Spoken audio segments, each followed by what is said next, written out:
संपूर्ण ग्रामवासीमा नमस्कार।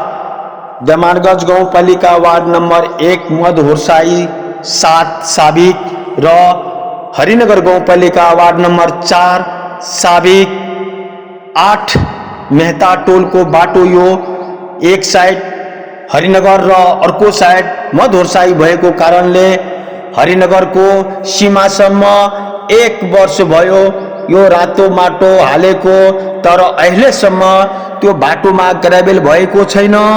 तर 1-1.5 महिना अगाडि चाहिँ जमानगंज गाउँपालिकाका सम्पूर्ण जनप्रतिनिधिहरू आएर त्यो बाटोमा संरक्षण गरेर अनुगमन गरेर उहाँको आज चाहिँ ग्राभेलको कार्य हुँदैछ।